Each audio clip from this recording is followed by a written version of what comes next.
Welcome back to another episode of The Graduate Guide. Today we're joined by Joshua. Joshua, welcome to the podcast, mate. Thanks for having me. Yeah, it's a pleasure to have you on. I think it's difficult to even know where to start with this, but your career has been based in music, more or less, and I think a good starting point is what is music? Yeah, what does it mean to you? Oh, it's an interesting question to kick off with. Yeah, I mean, a lot, to be fair. I think that music for me is, and reason it's always resonated is because it's such a big part of everybody's life. I think that, the creative industries in general, I find fascinating on a human level. And I think music is just a really interesting way for people to tell stories, to go out and engage with each other and have all that kind of social stuff. It's always been a big part. I mean, almost everything we do in life, it touches on in some way, shape or form. So I've always found the business of that very interesting. How do you create the parameters where an industry can exist around that creativity? And yeah, I mean, I've been obsessed with music since I was a kid, basically. So yeah. Yeah, and for you if we go back to the beginning of your Mm, career, studying at university, yeah. was it always really important for you to be working on something you're passionate about? Like, what was your Yeah. sort of attitude towards careers in the beginning? Well, I mean, I think that I had a hardworking father who took his career really seriously, and I think we'd always been around that. So I think for me, uh, career driven was a given, basically, and I was lucky, I think, early on in the sense that I knew there was something I was passionate about. And so making a choice of what career or where I put my efforts into was quite simple. I'd made that Mm. decision probably by the age of 12, 13. I knew what I wanted to do. Um, and but I think somewhat to the detriment of school. Right. I actually got expelled from a couple of schools when I was younger. As a kid, I didn't really have much awareness of what was going on and the detrimental effects that might have. I was at some good schools, but I was just really, really obsessed with music and wanted to kind of get on with that. If Mm. I could have left school, honestly, at like 14 and just gone into music, I probably would have Yeah. done. And I'm glad I didn't. But Yeah. You couldn't have even got yeah, to a club. yeah, Yeah. exactly. Yeah. I'd just be in my room listening to tunes obsessively, DJing or whatever. And Yeah. yeah, I think it was just a case of how do I make this a business? And I think that because my father was a businessman predominantly, I ended up choosing the business path over the creative path, even though the creative side of it is what I was really into. I was obsessed with that kind of, how music's made, why it's made in certain ways, why some music resonates with us than others. And in the end, that's why I became a manager over Mm. anything else, because as the manager, you're the closest really to the talent. So although the business side of it, I think, and as I say, with my dad being a business person, I think there was always an element of like looking for that security. So as a manager, you get multiple chances to be successful. Mm. Whereas as the talent, you only really get your, not one shot as such, but Yeah. much less likely that you're going to have multiple chances to convince the people that you Mm. need to convince that you deserve to be given the opportunity Yeah. to And resonate with an nowadays, it's audience. probably even worse, right? Like Yeah, that. it's so tough. 5 seconds of fame. Do you know what I Yeah, mean? yeah, Yeah. yeah. I mean, it's so tough. I mean, if you can even get to the awareness level to get Sure. noticed, like you can be making the most amazing music, but there is no trodden path anymore for how you might get that heard. Yeah. And even taking it to a creative person, a manager, a record label, a lawyer, any of these people that previously would have made the decisions, all of their decisions are now so data driven that actually the product that you think is important as a Yeah. talent is not necessarily what's important to the people that you're trying to engage with. So there's a big conflict now in the industry around, how these worlds merge, basically. So it's very different now Yeah. to when I started out. Yeah. And you said there that education, academia wasn't really for you. Yeah. Yet you've now been to university like three times Yeah, in yeah, total. yeah, But that first one then, the yeah, undergrad, yeah. why did you go to university? Um, I remember I had a conversation with my parents, and when I must have been doing my A levels, uh, and saying, I don't know if university is for me, all that sort of stuff, and then basically saying, look, you should do it. You'll Yeah. regret it otherwise. And so I agreed, I guess, and I went to the only university in the country that offered a course that was specifically focused on music industry management at the time. Really? Yeah, which now Wow. has loads of Yeah. alumni from it that are in the industry, and it's quite amazing actually how influential that course has been. Um, but it was also 10 minutes down the road from my parents' house, so I kind of sacrificed the university experience, Sure. which is part of the reason I think I went on and did some of the postgrad stuff, because I chose a specific course. I have no regrets around that. I made a career out of it. It actually got me through the university. I got my first internship at a record label that I was obsessed with. And that gave me some kudos, and I learned a lot in that environment that I then brought into my own ventures. My first business that I'd started when I was about 16, it didn't really kick on until I was at uni.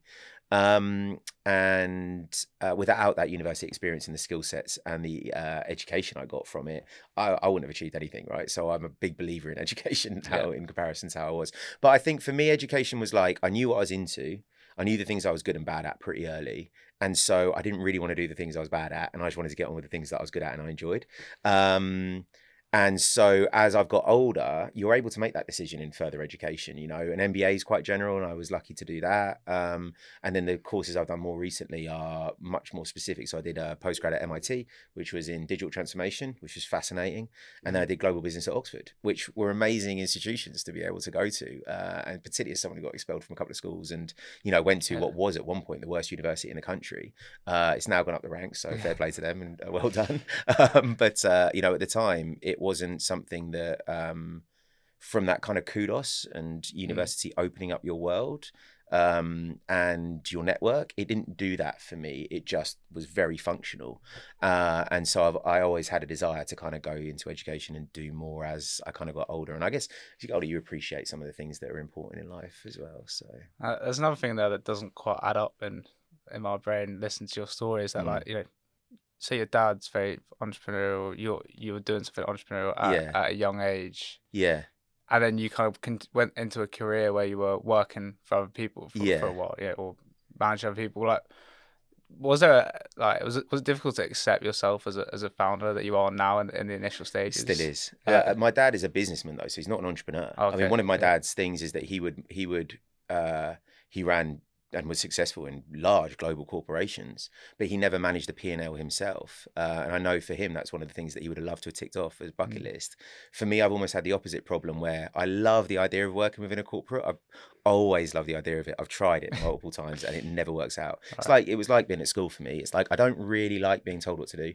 I don't really like, not being able to just be able to try stuff out. And I think that's the beauty of being entrepreneurial, is like there's the element and risk of failure when you try stuff out, but also it's like it's really cool to be able to experiment and do that. So the only times I've succeeded when working for somebody else is when they've given me like free reign, complete shackles off. Like, this is what we want you to do. These are some, you know, there is an aim here, which might be, you know, grow a business or be a big manager within our organization or something. But how you go about that is like totally up to you.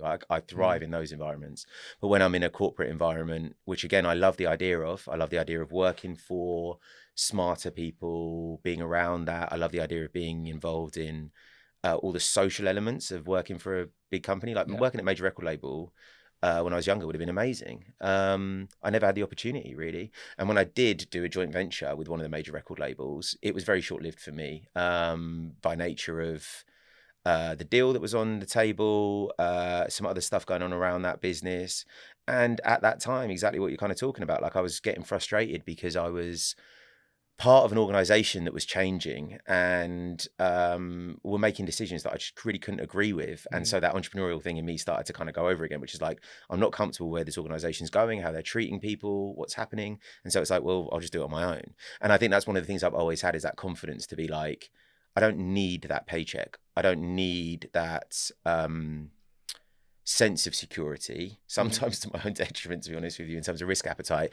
But it's meant that I've had the confidence to go, if I'm not comfortable in this situation, I'll leave. But that doesn't really go hand in hand very well with what corporates are looking to get out of people in their teams, right? So there's always been a clash there, unfortunately. And you're a investor, a member of Opus, which is like Yeah, a great founder network, for right? sure. And Yeah, I love those what guys. what's been the benefit of having that community this time round and sort of doing something for yourself, do you think? Do you know what the driver to get involved with Opus was just like I'd left my last again a corporate subsidiary and was starting at Oxford for the postgrad, and I wanted to be more involved in other organisations and find ways to add value. And Opus is an interesting organisation where it's meant to support people going through transitions just as much as young entrepreneurs and people starting out their first businesses. And so you get a big mix of people in the group. And so just being part of that has been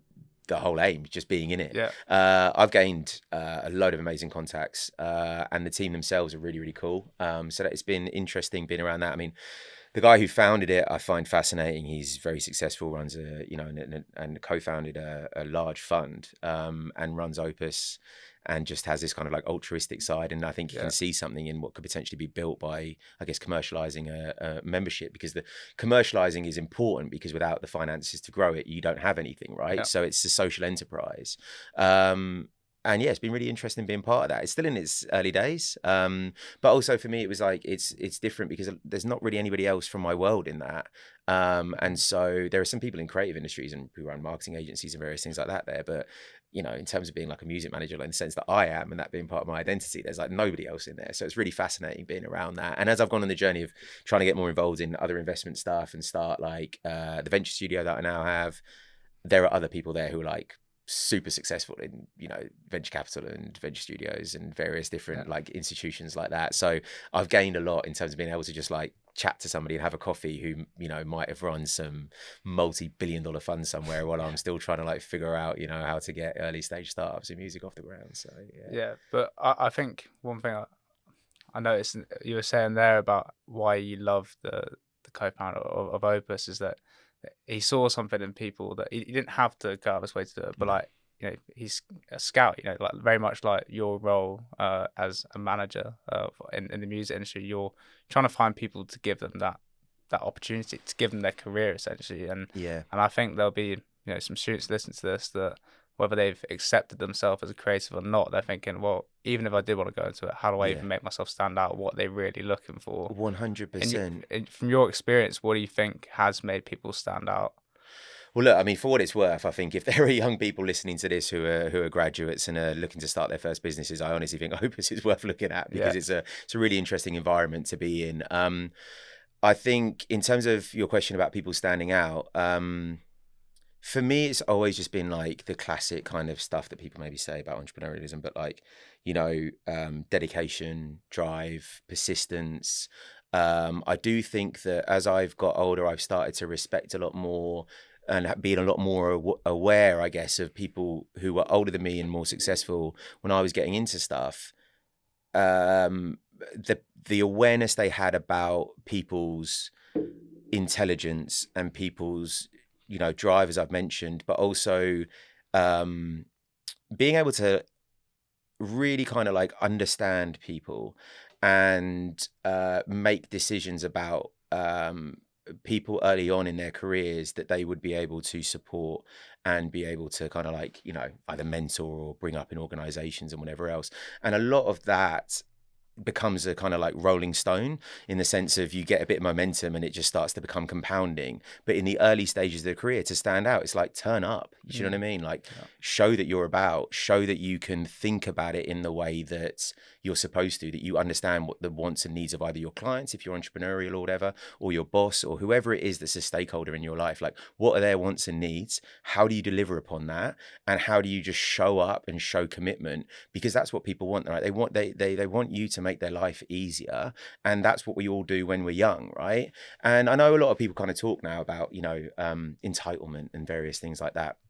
And I think there's just it's not as cynical as that. I think there's just a confliction in certain things that, you know, that there are out there and, you know, the way that people operate and various things. I think both sides can be a little bit more empathetic towards each other. But I do understand where some people get frustrated about the fact of like, they are trying to, and some good bosses out there trying to, you know, empower people and various things. And people just aren't showing up for them sometimes. The people that do show up are going to go all the way. Like I was literally having this conversation with a partner at, one of the major accountancy and consultancy firms recently, and that's what they were basically saying. They were saying like you can notice the difference in who's going to be successful, who's going to be able to deliver on the work, as well as who's going to kind of like just show up for it by the nature of when something gets put in a diary or when there's an expectation of people, like they are there, you know, and the ones who aren't really kind of showing up, it creates you know, a friction really that is not going to work in anyone's favors if they're really trying to succeed in those organizations. And again, as an entrepreneur, you know, the reality is like you got to work doubly hard to get your business off the ground, to get noticed, to do anything. We were talking about social media before, right? Yeah. It's like the reason that that matters is because it's an indicator of, you know, conviction. Are you willing to put the effort in to grow an audience, to deliver content, to do all these things about your personal brand that matter? It's not just the case of having the personal brand, it also highlights personality in somebody, you know, and character traits. Yeah, I think like conviction and the mindset that comes with that is, you know, especially in this job market, like the what I've seen to be a USP like that makes somebody stand out. And I think something that's interesting that I want to dive a bit into is a lot of people go through their career.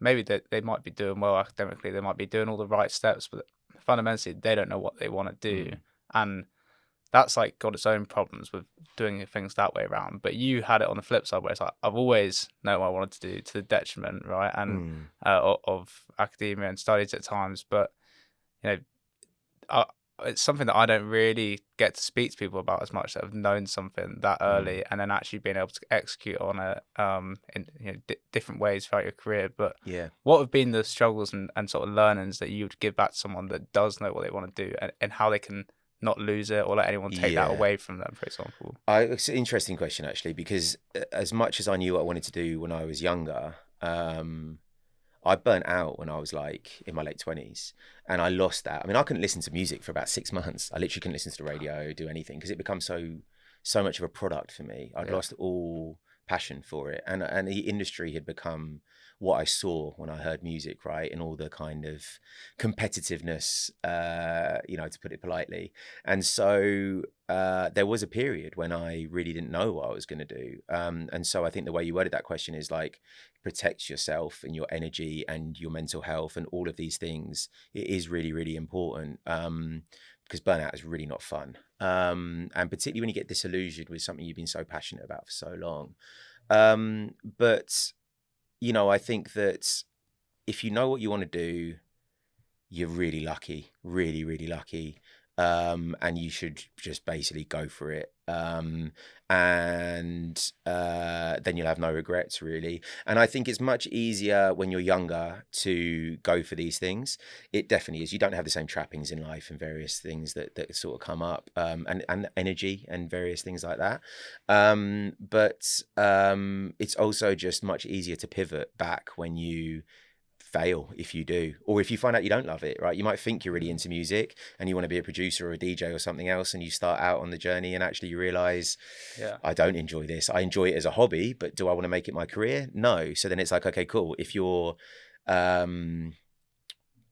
you know, if you've made that decision, it's really not that difficult to pivot back. But if you start down the journey and you get convinced to maybe like that you love DJing, but actually you get convinced to go off and, you know, go do this and that and become whatever, and then suddenly you're midway through your career and you're like, I really hate this, I want to go be a DJ. It's like, good luck. Do you know what I mean? So I would say if you can, you know, if you're into something and you know what it's about, and by the way, it doesn't have to be anything cool, right? Like people perceive DJing as cool, but a lot of people who produce and DJ are really, really into what they do and kind of like geeky about what they're up to. So to them, it's no different to being somebody who's a coder or whatever else, right? They're just amazing at what they do. And actually, a lot of coders do some really, really amazing, interesting, cool stuff. Similarly, being involved in and being successful in all sorts of business activities allow you to live a certain quality of life, right? So that might be a driver. You might know that actually you don't really care what you want to do, but what you want to be able to do is go on holiday X amount of times a year and go travel and all these sorts of things. There are different reasons that you might be driven to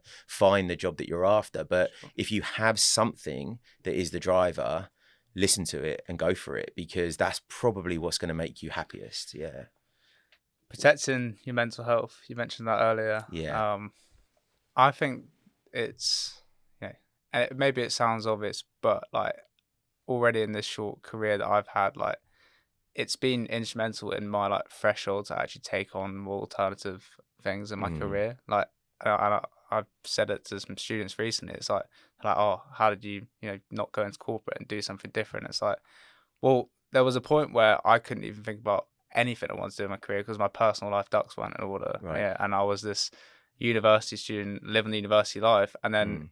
suddenly you've got to change that, right? Like suddenly you've got to stop being a degenerate like that used to get glorified, and now Yeah. you're like, Yeah. oh, these people are getting jobs, applying for some internships, whatever, Yeah. and I've really learned the power like and used it as my anchor of just like, okay, like if something's not going my way that week or even Yeah. day, like you know everything is rooted in what can I do first to get my personal life ducks in order. Like, Yeah. what is anything you can share from like your career journey, like maybe a Yeah. example, a case study of getting your personal life in order and how that's actually benefited your career. Yeah. I mean, look, I think even if we just look at being like a music manager, how can I take care of clients if I can't take care of myself, right? And so again, when that sort of burnout happened, I at the time I felt like I'd let a lot of people down. In reality, it was more complicated than that. But um, I for a period I kind of lost my career as a consequence of not taking care of myself and not appreciating the fact that if I didn't take care of myself, I was putting everybody else before me. It's like this client, it's like their whole life is gonna, I have to make it work, I have to make it work, I have to make it work. I remember I got acquired just before I burnt out, or as I was kind of burning out, actually. I did the deal because I was trying to look for stability Yeah. and it didn't give me that at all. But you know, it was like, immediately it became this whole situation of like, I know, well, now I'm in this corporate and it's like I've really got to deliver for my boss, and it was more pressure, and I couldn't deliver for him, I couldn't deliver for them, because I just couldn't turn up.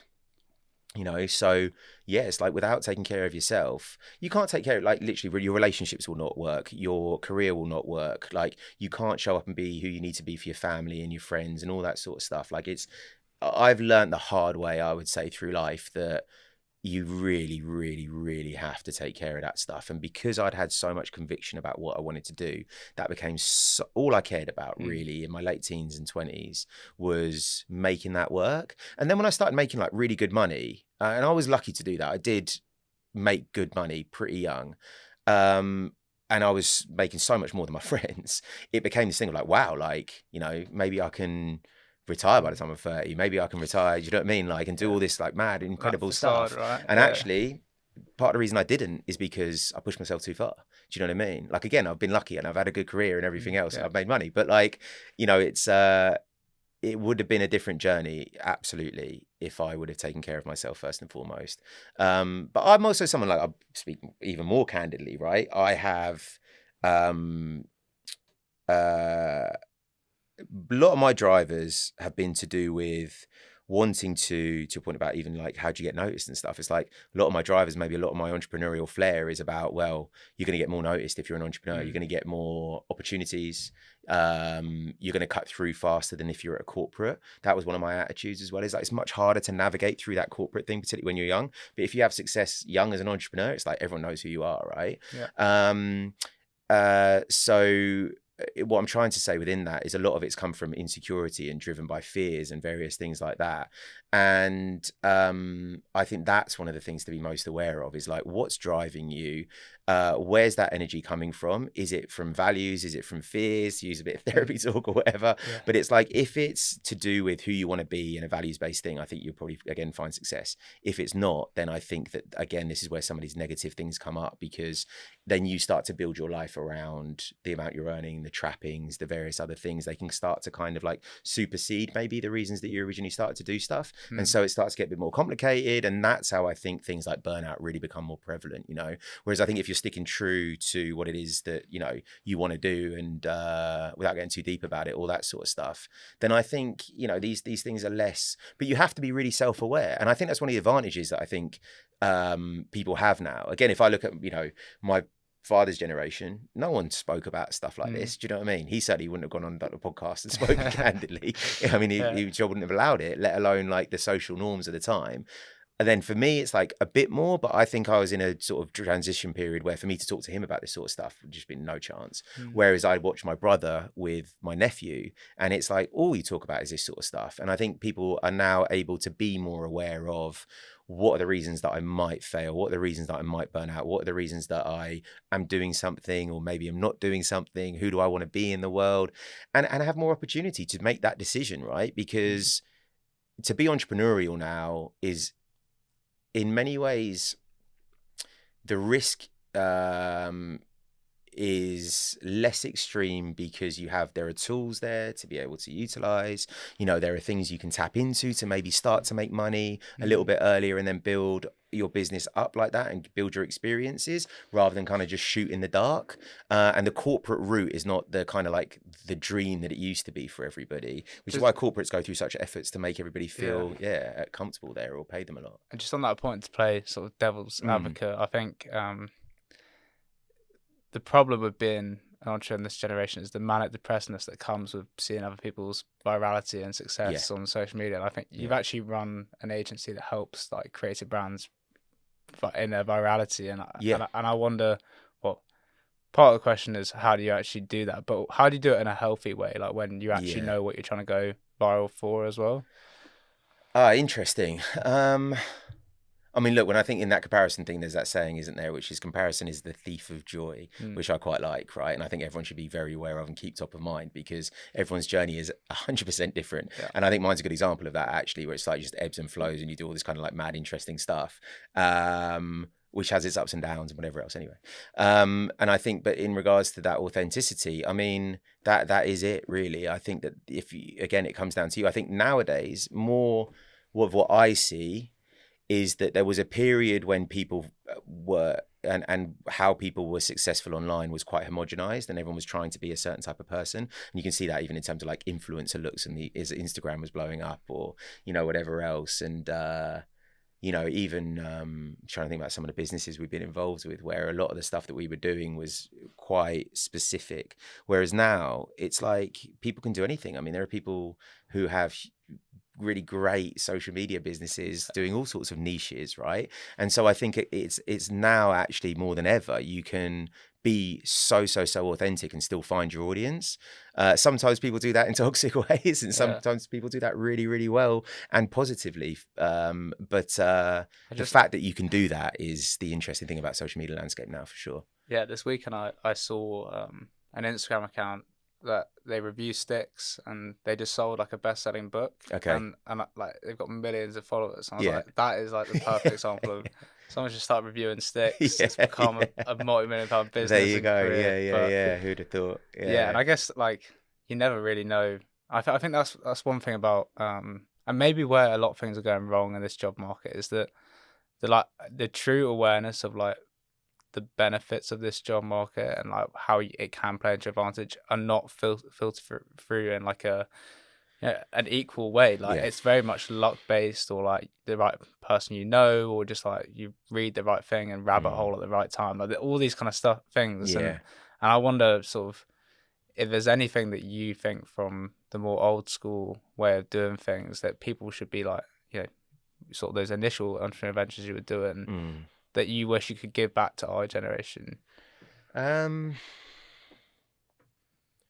do think it's like there's so much information out there and everyone's trying to like sell that they have some sort of solution for you, right? And I do really feel for that because it's like, well, where'd you get your knowledge base from? 100%. And I do think it's hard because a lot of people end up looking outside of the system, right? So even at school or at university, you might be learning what you're learning, but actually a lot of what you're actually learning or ingesting is from social media and from potentially inexperienced people, at the softest and potentially more harmful otherwise. And that is really, really, really difficult.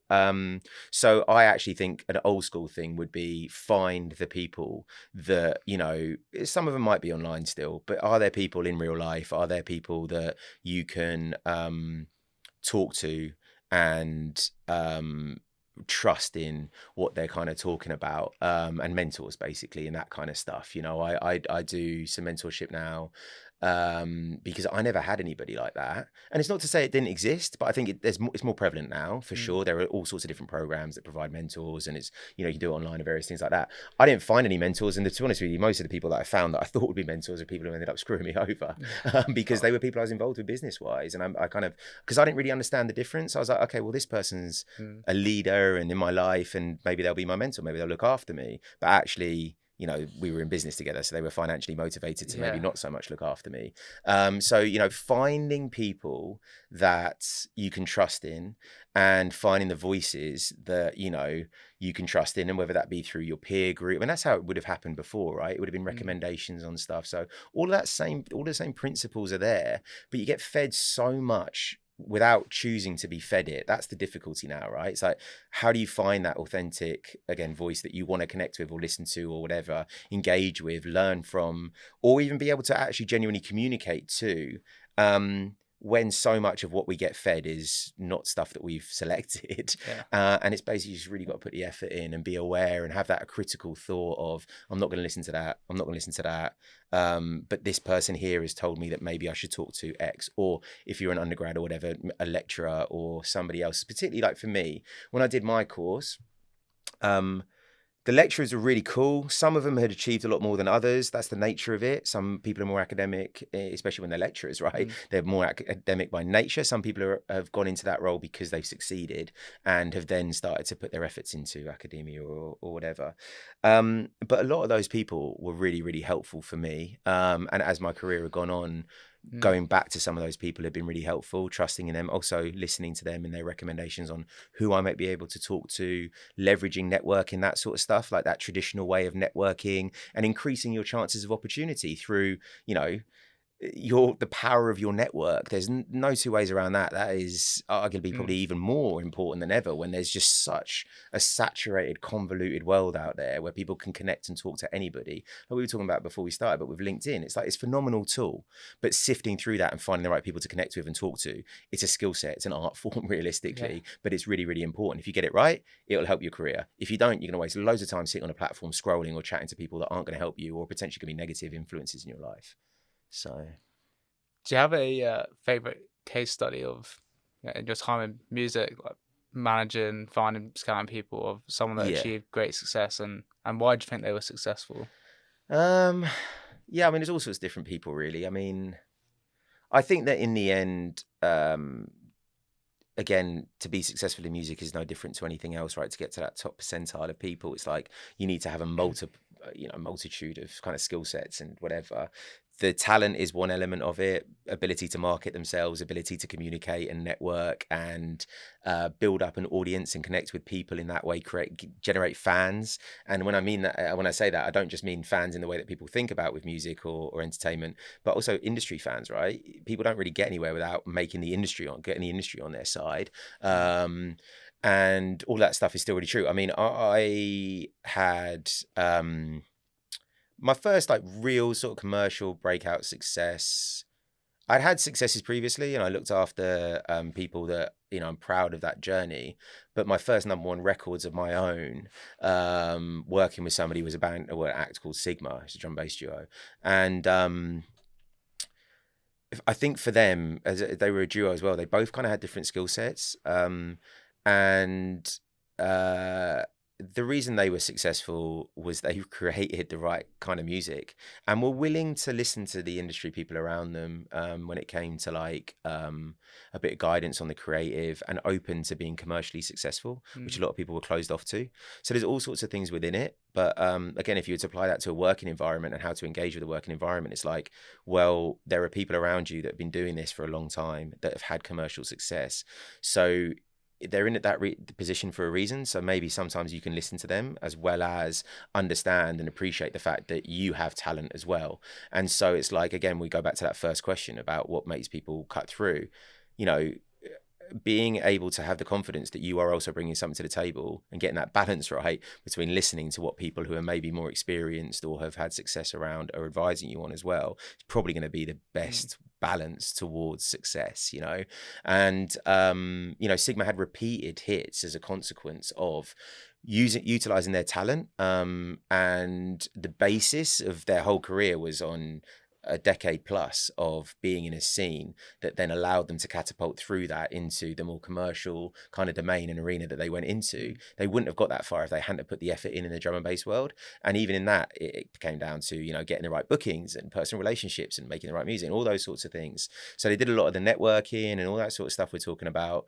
And then when their opportunity came, they had a number one record, which kind of really came at us. And then they listened and had more hit records by being open to that, you know? Yeah, I mean, I definitely have spent a lot of time listening to them, and I think like knowing that the intricacies of what goes into it, like I guess when you become more career conscious, it's always interesting to or learn. There's more than just making music, For sure. so, and that's the same with every career path, right? Like there's and one thing we like to do on this podcast is try and like make sure that everyone feels heard in a career sense. Like that's a big goal for us. And I think with that being said, if we take yourself back to your younger self, I know we picked up loads of different sort of character traits throughout the episode, but if you were trying to give a message to your younger self, someone who's like that, like who are you and what advice would you give to them?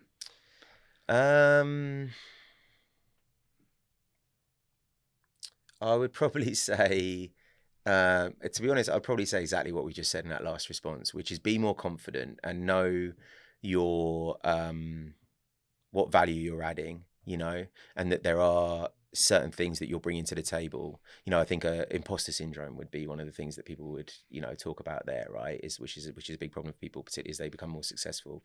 Having that confidence, but then equally on the flip side of that, like when people are telling you to do something, when people are around you and they're genuinely trying to help you, don't be afraid to listen and to be appreciative of their time. Because it's funny, I reconnected with the guy I did my internship with when I was at uni very recently, and we actually are doing something together at the moment. And he was like, I loved working with you, but you were like so on what you wanted to do that there was just no helping you. Do you know what I mean? Yeah. And so it's one of those where it's like, have confidence, but equally, you know, be aware and understand that, you know, you can't do everything on your own. Like it's just not possible, whether you're entrepreneurial or whether you're in a corporate. Like you have to pick up fans along the way. It's really important that you, you know, engage with people in the right way, listen at the right times, and equally show up and deliver on what it is that, you know, you're supposed to be there to deliver upon. And I was lucky because I could turn up and I could deliver for my clients. And at the end of the day, that was my currency, right? If I've got a good roster of talent,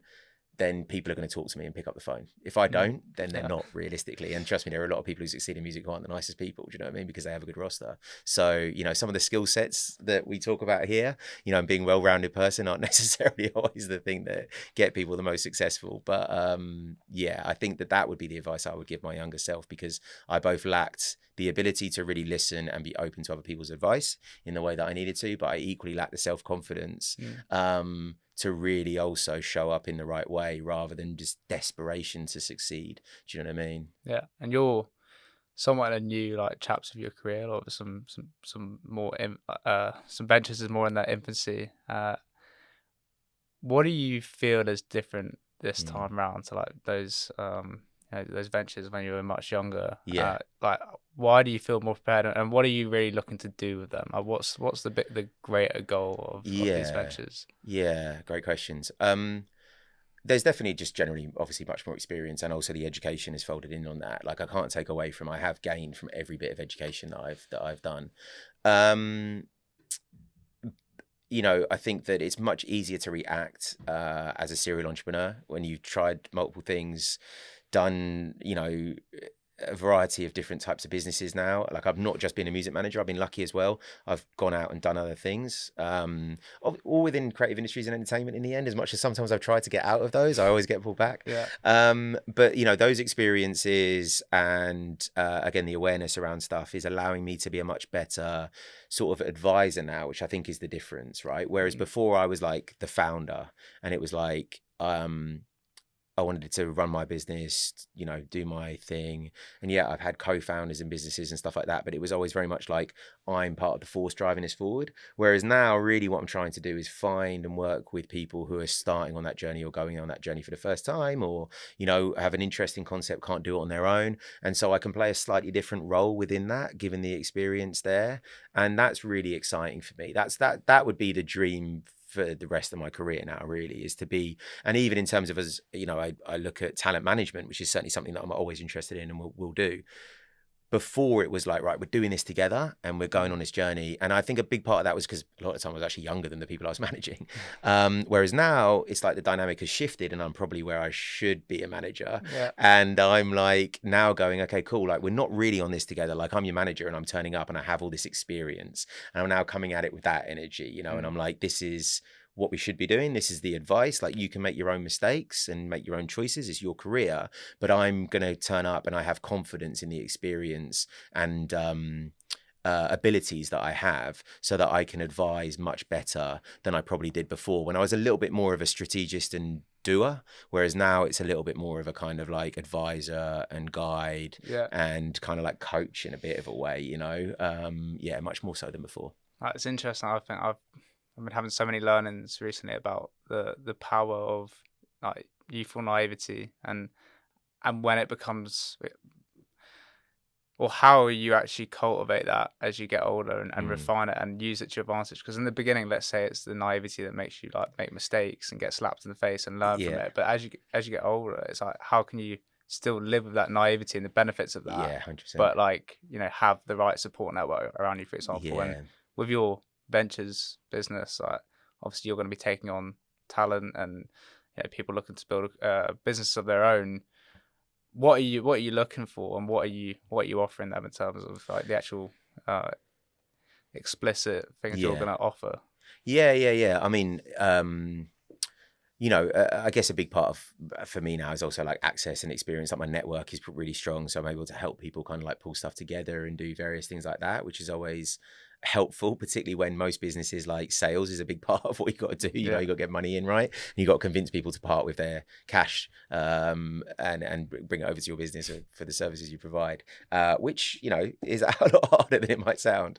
And you know, I do think a lot of the people I'm working with now are more experienced themselves as well, right? So most of the people that I'm working with are really experienced, actually. And so that's also quite different because none of us are really bringing that sort of naive energy to the ventures that we have at the moment.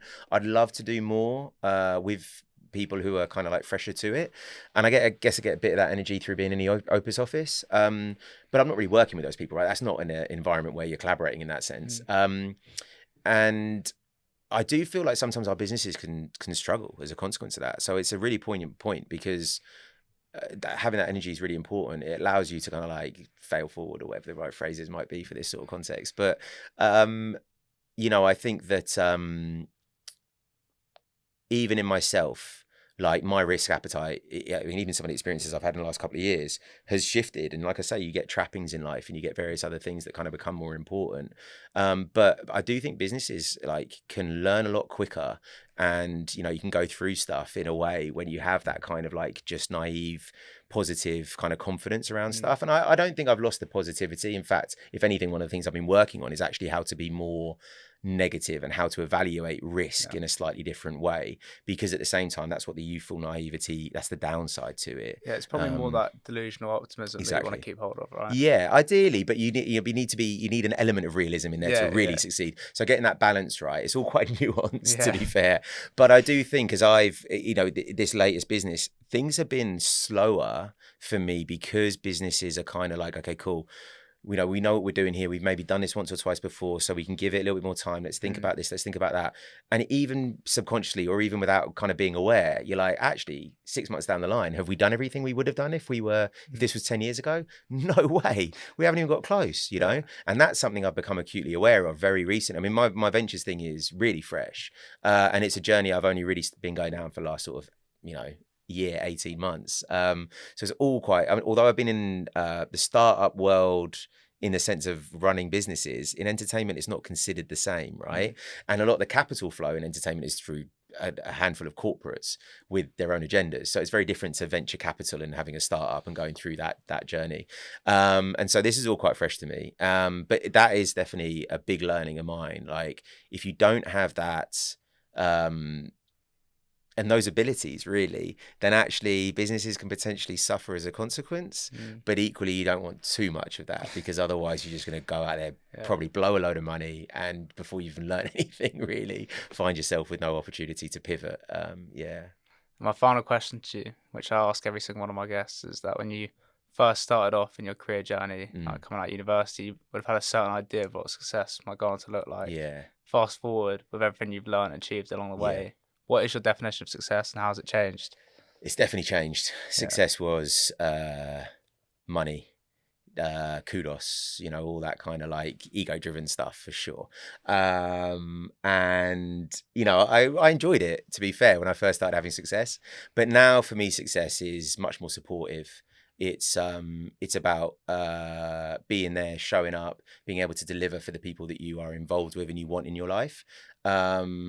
And it's finding like consistency and happiness, which kind of combined in what you do. That for me makes me much more content than the rest of it. Don't be wrong, everyone needs to make money and everyone should be focused on making money, and I think that's a really important thing for people to never ever ever forget. If you're not making money, you're not getting anywhere. But making money in itself, honestly, doesn't do enough. Particularly as you get older, there has to be more substance to that success, basically. Yeah. Joshua, thanks so much for coming on. All good. Thank you for having me. Nice to chat.